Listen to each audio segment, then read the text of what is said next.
প্রিয় একডালা আইসরের একটি অংশ নিয়ে একডালা কেন্দ্র আজকের এই আনারস মোর্চার পক্ষে পথসভার সম্মানিত সভাপতি আমার অত্যন্ত পরম শ্রদ্ধেয় জনাব দেওয়ান আব্দুল মালিক সাহেব, এখানে বাসাইল থানা মুক্তিযোদ্ধা কমান্ড কাউন্সিলের কমান্ডার আমার পরম শ্রদ্ধেয় বীর মুক্তিযোদ্ধা নুরু ভাই বক্তব্য রেখেছে, আমার স্ত্রীর শাহিন তালুকদার বক্তব্য রেখেছে, আমার শ্রদ্ধেয় মিন্টু ভাই তার আঞ্চলিক ভাষায় চমৎকার বক্তব্য রেখেছেন। আমাদের মাঝে বীর মুক্তিযোদ্ধা আমার শ্রদ্ধেয় মুজিবুর মাস্টার সাহেব এখানে উপস্থিত আছেন। আমাদের বীর মুক্তিযোদ্ধা আমাদের জান মাহমুদ সাহেব উপস্থিত আছেন, টুলু ভাই উপস্থিত আছেন, রফিক ভাই, মজনু ভাই, রফিক ভাই, আমাদের ইউসুফ ভাই উপস্থিত আছেন, বানিস মুক্তিযোদ্ধা বানিস ভাই উপস্থিত আছেন, এখানে আছে। আরো আসলে সামনে অনেক নেতৃবৃন্দ, যে বাদশা ভাই সহ অনেক নেতৃবৃন্দ আছেন। আমি আসলে সকলের নাম বলছি না। শ্রদ্ধেয় মুরব্বিয়ান, ছাত্র যুবক ভাইরা, অনেক সাংবাদিক বন্ধুরা, সকলকে আমি এবং অনেক মুক্তিযোদ্ধা বিন্দু উপস্থিত আছে, সকলকে আমি সালাম জানাচ্ছি। আসসালামু আলাইকুম। হিন্দু ভাইদের প্রতি আমার আদাব। আসলে অনেকগুলা পথসভা, প্রতিদিন 4টি-5টি করে পথসভা বিকেল থেকে করতে হয়। সারাদিন প্রচন্ড রোদ থাকে, গরম থাকে, ধান কাটা চাইলেও করা যায় না। তো এক দ্বারা এই পথসভায় আমি পূর্বেও এসেছি, গত 5 বছর পূর্বেও এমনি একটি পথসভায় সামনেতে বসে দর্শকরা আপত্তি করতেছে। সেই দিন এই এক ঢালা এইখানে আসতে, এদিক থেকে আসতেও কাঁচা রাস্তায় আসতে হইতো, এই দিক থেকে আসতেও কাঁচা রাস্তায় আসতে হইতো, পাকা রাস্তা কিন্তু ছিল না। ওদিক থেকে গেলেও কাঁচা রাস্তায় আসতে হতো, নেদার দিয়ে আসলেও কাঁচা রাস্তায় আসতেছিল। বলেন আসতে হতো, বলেন আমি কথাটি সত্য বলছি।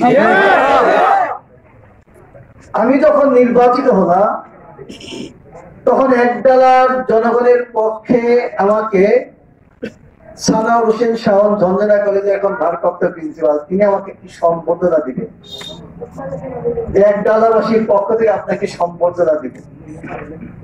আমি তখন বলেছিলাম একডালার মানুষ, আইসরের একটি মানুষ, এই অঞ্চলের মানুষ, বাসাইল উপজেলার মানুষ আমাকে বিপুল ভোটে ভোট দিয়ে আমাকে সম্বর্ধিত করেছে। এই মুহূর্তে আমি আর ফুলের মালা নিয়ে সংগঠিত হতে চাই না। এখন আমার দায়িত্ব এবং কর্তব্য, যারা ভোট দিয়েছে তাদের প্রধানত সেবা করার মধ্য দিয়ে তাদেরকে আমি সংগঠিত করতে চাই। আমি বলেছিলাম এই রাস্তা কাঁচা চতুর্দিকে, এই রাস্তা যখন পাকা করতে পারবো তখন আমি সম্বর্ধনা নিতে পারি, এই কথাটি আমি সালাউদ্দিন বলেছিলাম। ধীরে ধীরে তিল তিল করে রাস্তাটি পাকা করা হয়েছে। পাকা করার পরেও যখন আমাকে বলা হলো আপনি একটা সম্বর্ধনা দেই, তখন আমি বলেছিলাম বাসাইলের মানুষের আমি 5টি বছর সেবা করব, সেবা করার মধ্য দিয়ে আগামী 5 বছর পরে বাসাইলের মানুষ আমাকে তাদের চিন্তা চেতনা রায়ের মধ্য দিয়ে আমাকে সংগঠিত করবে। আমি কোনো সময় ফুলের মালা গলায় দিয়ে সংগঠিত ভাইরা, সেই এমনি একটি মুহূর্ত সংগঠিত হওয়ার মুহূর্ত এসেছে আগামী 5ই জুন।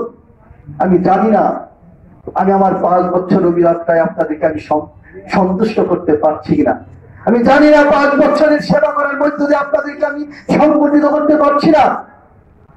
আমি আমার নির্বাচনের প্রাককালে 5 বছর পূর্বে বলেছিলাম এই বাসাইলের মানুষ আমাকে যদি নির্বাচিত করে আমি রাস্তাঘাট, স্কুল, কলেজ, মসজিদ, মন্দির, মাদ্রাসার উন্নয়ন করতে পারবো কি পারবো না আমি জানি না, কিন্তু একটি ওয়াদা আমি দিতে পারি, এই বাসাইলের প্রত্যন্ত অঞ্চলের মানুষের নিঃস্ব যখন যে বছর আমাকে ডাকবে, রাত নাই, নিশি নাই, আপনারা দেখেছেন বাসাইলের প্রত্যন্ত অঞ্চলের মানুষ আমাকে যখন যে অবস্থায় দেখেছেন, একটি ধর্ম সভায়ও রাত্রি 12টার সময় আমি উপস্থিত হয়েছি।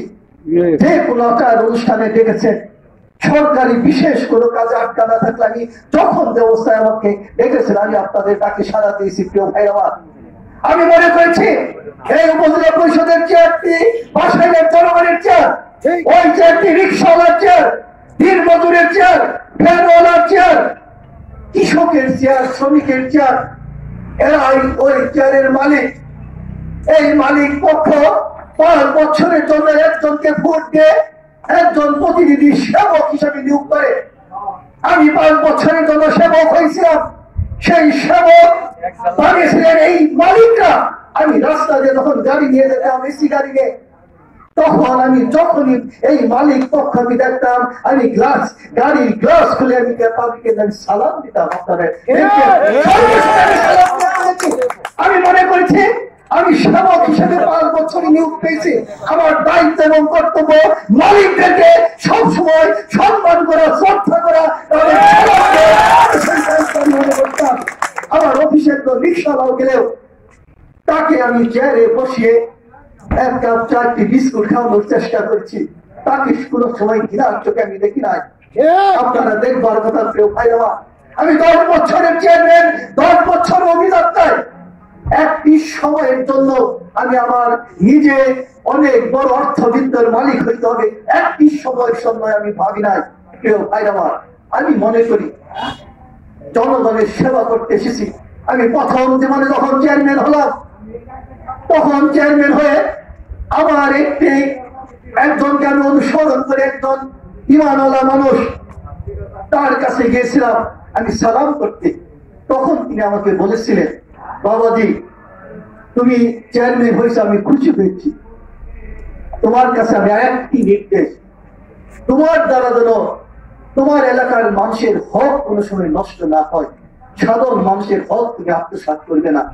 আমি আমার 10 বছর অভিজ্ঞতায় সবসময় একটি চিন্তাই করেছি, সাধারণ মানুষের টিআর কাবিখা বিজেপি একটি দাঁড়াও যেন আমি আত্মসাৎ না করি, আমার এই ব্লাডের মধ্যে না আসে। আমি সবসময় চিন্তা করেছি, এই ব্লাডের মধ্যে আমি সবসময় হালাল পয়সা ঢুকানোর চেষ্টা করেছি।